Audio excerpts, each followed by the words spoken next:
Hey, Kim. Hi, Dean. Kim, tell people about you, and then, like the other episodes, we're going to run through some hypothetical situations that you're going to find yourself in, and they're going to Yeah, find themselves in. great. Thanks. Yeah, I'm Kim Schmitz.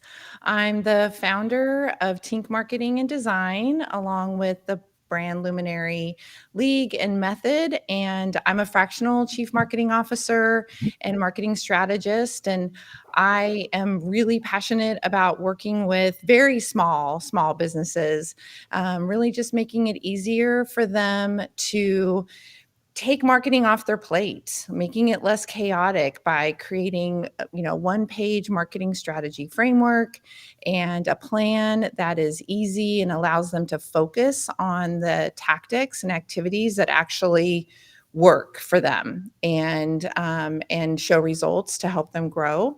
And I also work with mid-sized businesses as well, but I'm very passionate about working with small businesses. Okay, then let's talk about small businesses for a second. Mhm. So, you've got a new client. It's the first engagement with this client, right? Mhm. The ink's barely dry. There's been some vetting during your pre-sales process, but now it's day one. It's Monday morning, 9 a.m., right? And Mhm. for whatever reason, you happen to be very closely located to them. So you're going to actually go to their building or Mhm. their office on day one, right? So you walk in the door at 9 a.m. on a Monday. What's the nightmare scenario you'd walk into, and what's the dream scenario you're walking into? So I think the dream scenario would be this small business founder or owner just opening up the door and just saying, "Hey, here's everything. Here's everything I've done. I'm not an expert. That's why I'm bringing you in. I want you to take it over and manage it all and figure out what we need to do differently to make this easier and to get it off my plate." That's the dream scenario. Right. I think the nightmare scenario is and this happens a lot, that they're the owner, they're the founder, it's their baby, right? And so they don't want to hand things over. They want to maybe see every single thing that you're going to do. They don't maybe trust the process, and so I think that would be a nightmare scenario in that you wouldn't be able to get going if they're constantly kind of the stopgate. That would be really challenging. You just said the nightmare scenario happens a lot. That's I rough. Oh know. my. You might be the only person out of 350 something guests who've ever said the nightmare scenario happens a lot. So you have picked a tough market to be in. Okay, fair Yes. enough. Yep. Okay, and Lona, hi. Hi, Dean, and hi, Kim. Uh, Uh, Tell folks a little bit about you, and then yeah, I'm going to ask you that dream nightmare question again. great. Lona Dunlavey, 25 plus years experience, working both on the brand side and at the agency side, across many industries, focused both on startups as well as enterprise, always pretty much with a focus on B2B. I'm now a fractional CMO with my own company called Slight Constant. Deep experience on the tech and tech services side. Also part of a fractional collective called 5 Foot View Consulting, where I know Kim from. Mhm. So let me talk about the dream scenario. I'm going to Yeah, what are start you with walking that. into, and what's the nightmare you'd walk into Yeah. sometimes? Sometimes, So, hopefully not very often, Kim. well, the nightmare is walking into a lack of transparency.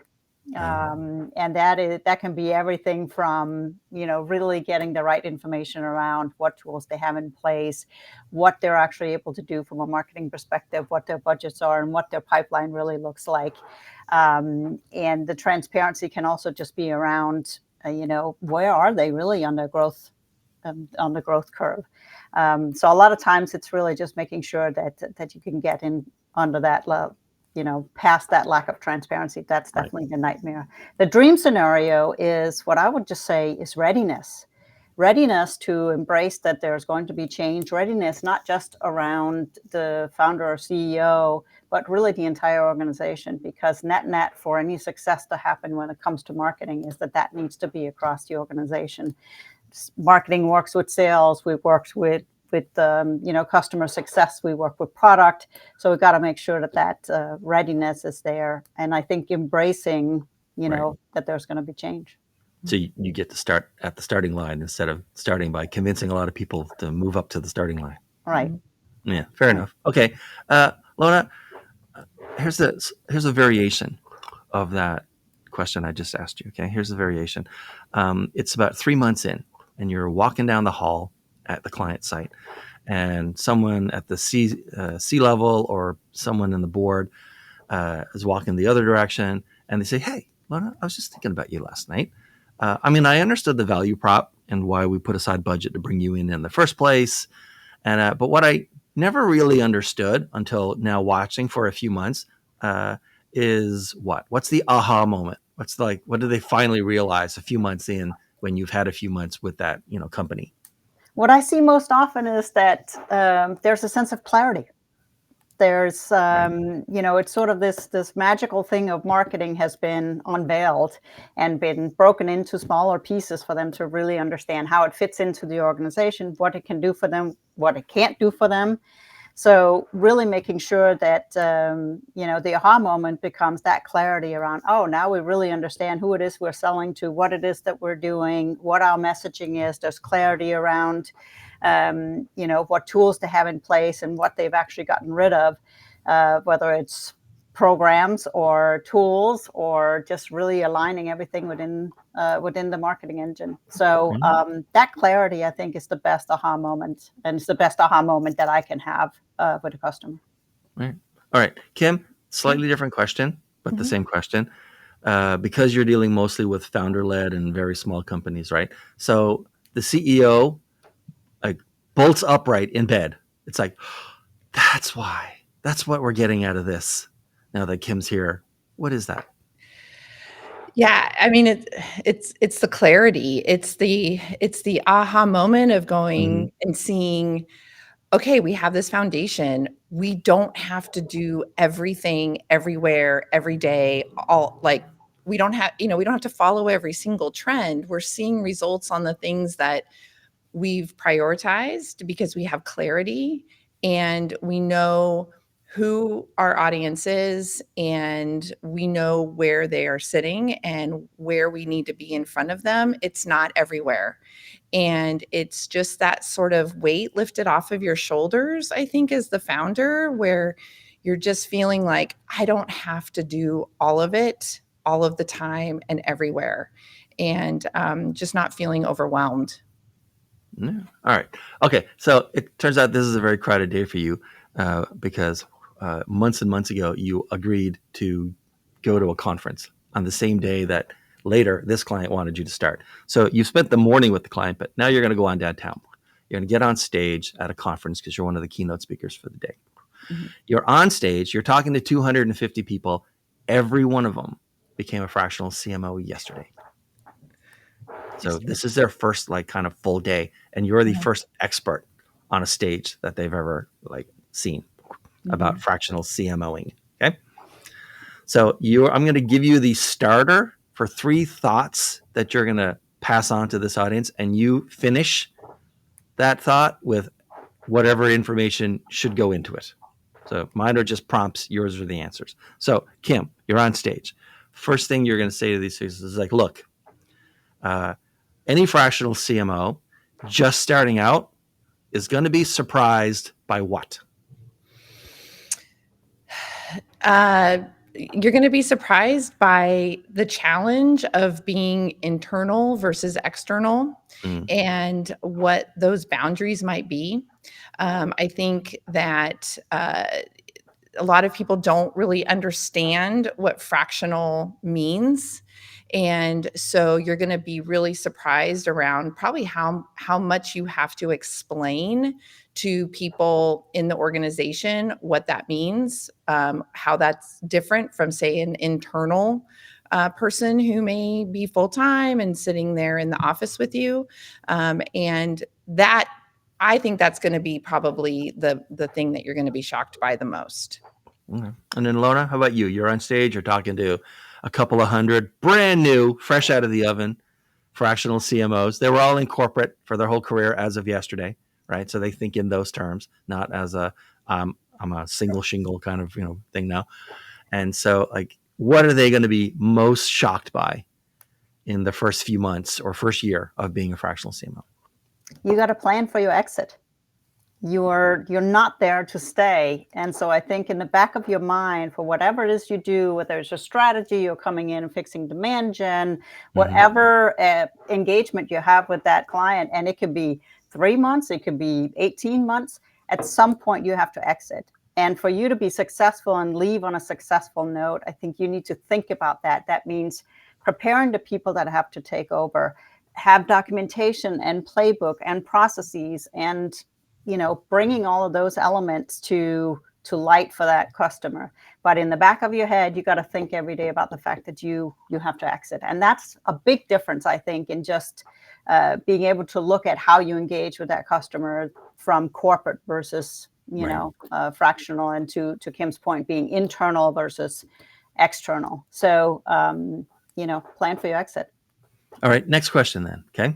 Next thought that you're going to finish for me. You're looking at these folks and boy, there's a lot of people who've never had to approach a company as a vendor instead of an internal marketing person. You're looking at them and say, look, I'll tell you right now, a lot of the time you're going to find that your client just doesn't understand what? Don't understand that change is essential to success. You have to have that mindset of change needs to happen. I deal a lot with SMB organizations that are at that high growth stage, and you cannot continue to do what you did yesterday and the day before when you need to get on that high growth curve. So you have to have a mindset of, that change is essential to success. And most don't quite understand that there's going to be a push for that. Okay, good. And Kim? You're talking to these people. What are they going to be surprised by? What most clients don't understand? I would say I think they think you're going to do everything for them. Right. And when it comes to marketing, and from the strategy to the actual tactics, and you're not. You're going to.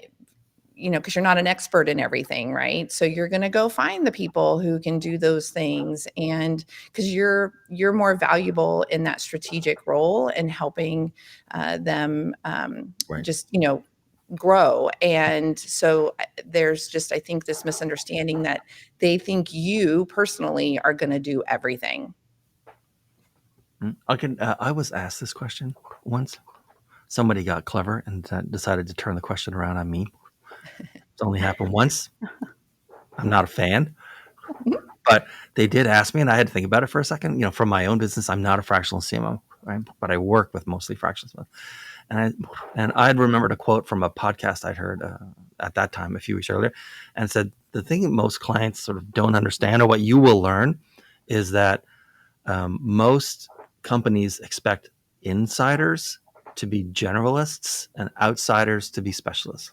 They expect insiders, their employees, to be flexible in what they're working on and maybe take on more. And then they're expecting outsiders to be like rigid and precise. We fix this kind of problem. We are not going to come in and look at your dishwasher. It's just not what we do, right? We're not going to help you formulate your budget for next year. We're here to help you with marketing. That's it. If you're a marketer, right? So, and if you let neither you nor your client can ever be allowed to blur that line. Otherwise, it just ends up being messy, and you won't get paid for everything you should have gotten paid for. Sure. Oh well. Agreed. Anyway, that was it for me. Okay, so Kim, they're trying to wave you. It turns out you're kind of chatty, and they're trying to wave you off stage, right? They're bringing up the music, so to speak, and some interns going. And so you got to go, but you're determined, and you're going to make one more point, and you say, "Look, they're trying to get me off stage, but before I go, I'm going to tell you the most important thing, besides networking, the most important thing you need to know about getting your next client is what?" Oh, you took networking off there. That's usually my number one thing, but I have another one that I think is actually what a lot of people don't really think about, is being a part of a collective. Lona and I recently became a part of the 5 Foot View collective, fractional collective. And that's how she and I know each other. And even though she and I are both, marketed as fractional chief marketing officers, we're part of a collective that actually has other fractionals in all different parts of the organization. And I think if you're looking to try to get new clients and, expand your business, being a part of a collective, I think, is so worth it, because it allows you as one person to be able to offer just this wider range of available, different folks that can come into the business and help them, like a chief financial officer or a fractional COO.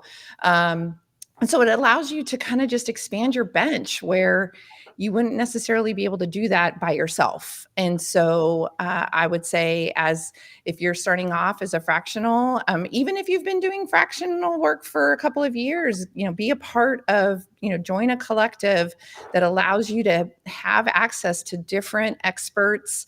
And even in a situation like with Lona and me, we're both fractional chief marketing officers, but we kind of fit in different places within a company, meaning I focus on very, very small businesses. I could hand it over to her eventually. And when my very, very small business is grown and it's like, okay, Lona, here you go. These guys are high growth and they're ready for you, right? So it's nice to have those things in your back pocket, and which you wouldn't necessarily be able to do if you were just on your own. And then Lona, how about you? Like, what do you think is the number one, other than networking, what is the number one lesson you want to give these brand new fractional CMOs about getting clients? Yeah, I mean, it's definitely, taking the action of being where your ICP is. So really understanding your own audience, and whether that's online or offline. So really thinking about what that is, whether you have local clients or it's national. You got to just think about where your ICP is, and then really being part of a collective that gives you that, additional outlet for, fractionals that are working for you in the sense of identifying those customers. So, but be where your ICP is. All right. Okay. Good answer. Okay. So they finally got you off stage, with the giant hook and pull you up. And you knew ahead of time you're going to be here. So you're going to go out onto the floor, right? There's booths and there's people moving around. And you've got a couple of meetings, sort of, hey, meet me at 3:15 over by the coffee place kind of thing, for your new prospects, right? And whatever ad hoc you're doing. So as you're talking to your new prospects out on the floor here, right? Talking about potentially them becoming your next client or one of your new clients, right? When they talk to you about themselves and marketing, Lona, what do they tend to overrate and what do they underrate? I think what they overrate, and what I hear most times, is it's that just super narrow focus on execution and tasks. Yeah. They just say, we just need demand gen, right? And, I always talk about marketing as being, when you're building a house, you can think about what kind of, carpet you're going to have in there, or what kind of wallpaper you're going to be putting up. But until you've bought the land and that you've talked to an architect that has actually put together what your house plan looks like, it's not even worth having that conversation, right? And a lot of times they over focus on that execution and not focus on what that foundation may need to be. And that's what they underrate, is that foundation of being able to build things from starting with, what are your company goals? And then what are your marketing goals that are tied to those company goals? What's that strategy and go-to-market plan that's going to help execute that and reach those goals? And then you get down to the task level of what channels are we going to be focusing on, what marketing activities is going to support that. So you really got to narrow it in, and execution is that very last level that you push to say, now we're ready to go. But they need to think of it as building a house, and again, you're going to have many different things. You're going to have the electrician there. You're going to have the plumber there. And it's not the same person that built your plans. So putting all of those things together before you start thinking about what color your walls are going to be. All right. And Kim, so you're out on the conference floor now, and you've got some booths you're visiting. You've got some meetings with new prospects, because you're always looking for new prospects, right? Mm-hmm. And so when you're talking to someone who's at the very beginning of your buyer journey, like at the top of your funnel, right? What do they tend to overestimate the value of, and what do they tend to underestimate the value of around marketing? So I think that they tend to jump into what I call like the fun stuff, right? Mhm. Like the planning, the tactics, the let's create something pretty and get it out the door, right? And and I think that they feel like that's their strategy, and that's what they just need to do and do all of it and get all over and how much time it actually takes, right, to do that yourself. I think where they tend to underrate is having a strategy actually takes that pressure off and actually lets you focus on the things that you should be doing that actually are valuable to the business and help the business grow. And your time is better spent by doing a fewer things when it comes to marketing than doing all the things. And so I think they really do underrate having that strategy and having that plan, how important that is and how much easier it does make marketing for you. Okay. Good. Okay, so along the same lines, as you're talking to prospective clients, companies, right? What's a red flag that a prospect could give off, and what's a green flag? As in, like, wow, like these are a good match for me. And a red flag is like, I'm not sure these are a good match for anybody. Never mind me, right? So, Kim, Yeah. like, what's a red flag and a green flag for a prospect? A red flag to me is having a founder who wants to see everything before it goes out the door. Mm. Um, and um, and and that to me is a very big sign that they're not really ready to let it go and hand it over to somebody that will make it easier for them. I think a green flag is having a founder that is excited and is like, yeah, here you go. Like, I don't want it anymore. It's all yours. Like, we built that strategy and we've got a plan and I trust you to do it and make sure it happens. And I just want to see the results. And that to me Right. is like like, oh my gosh, that's wonderful. It just makes me so happy. And Lona, how about you? When you're talking to prospective clients, what's a red flag for a prospective client, and what's a green flag these days? Yeah, I would say red flag is really trying to, identify if they really are ready for what it means to get going with a fractional CMO, and that is everything from getting a sense of if they know what their budget is, not necessarily in dollar terms, but just if they have a budget allocated and if they really have understanding of that it's going to cost more than just having the fractional CMO in order to execute. And red flags is really that resistance to change, and really getting also to understand if they've had any outside executive advisors before and how that has worked for them. So I think there's a lot, for me, it's a lot of different things that I'm kind of poking at to see if there's a readiness there for somebody to step in. Okay. Now, our very long hypothetical day is coming to a close, and it's time to go home. So you both, you can pretend you do or don't know each other, but you both end up in the elevator on your way to the parking garage. And that's a car park for all of our people outside of Canada and the United States. And so you're both in the elevator going down, long day, kind of wiped. You don't know necessarily, yeah, let's pretend you don't know each other. You don't know the other person, except you know that the other person's a fractional CMO.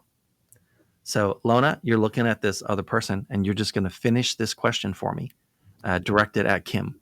And then we're going to flip it around. So, you're looking at Kim and you're saying, hey, since we're both fractional CMOs, let me ask you this. Finish. For those small business owners that are still DIYing their marketing, how does working with a fractional CMO makes it easier, and why might it actually be the best and the most affordable way for them to go?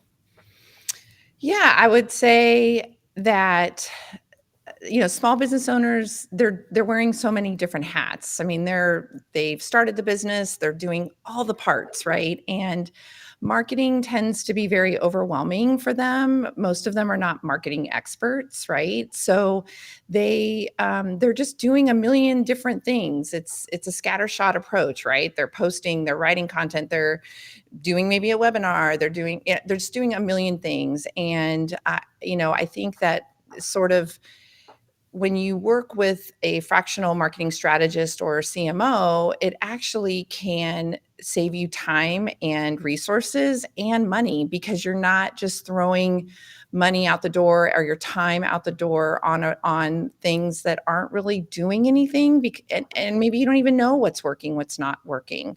And so in the long run, if you work with someone like me, that you're going to have that prioritization and that structure and that foundation that's going to make marketing easier for you down the road, and is actually going to be more cost effective and actually get you a lot of return.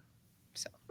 And then Kim, same elevator. You're looking at this other person who looks just as tired as you, and you say, "Hey, obviously you're another fractional CMO. Let me ask you something."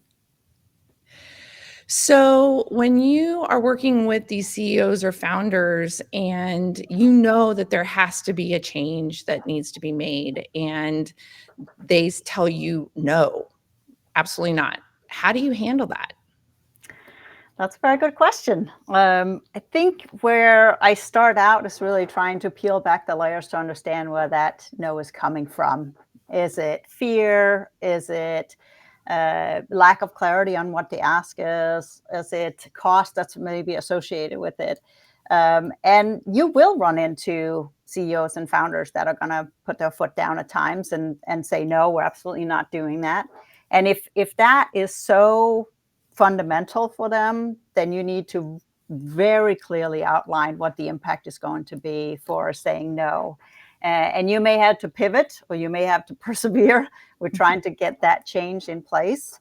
But it's really peeling back the layers to understand where that no is coming from. And a lot of times you are able to actually figure out that it may just be that there's a lack of really understanding of either why we're doing it, what the cost is, what the timing is, and why it needs to happen now. And there are times where you as a fractional CMO needs to back down and say, okay, understand that is an absolute no-go for you. Let me clarify what the impacts are going to be, so that there is, a clear understanding of something that may not be successful based on that. But you will run into the no. Okay, so first, thank you both for being here. I'm going to ask you each a question now, and unlike all of the other questions, this one has two sort of frame up caveats. One is, be as specific as possible, very specific, hyper specific. And two, some people are going to be listening to this instead of watching it. You'll know what I mean in a second. So, Kim, who specifically should be reaching out to you these days, and what's the best way for them to do that? So I would say very small business founders or owners who are just very tired of trying to figure out marketing and don't want to do it anymore, and or need help in figuring out what they need to be doing that actually works for them and helps them grow their business. And you can reach me by emailing me at kim@tinkmarketing.com. Okay. And Lona, who should be reaching out to you these days, and how? Yeah, the focus that I have is on those small to medium-sized businesses. I would say 5 million to 50 million that are in that high growth stage, where they're past just selling to what I call friends and family, U.S. or international organizations. The other part is VC or PE-backed portfolio companies, also a very good fit for that. And it can be anything from marketing strategy, go to market, to demand gen, data, AI for marketing. So a wide variety of services that I offer, and they can contact me through email at lona@slightconstant.com. All right. Well, Thank both of you. Thank you very, very much for being here. This was fantastic. And thanks for everyone for watching. And we'll see you next time. Bye. Okay. Bye-bye. Bye.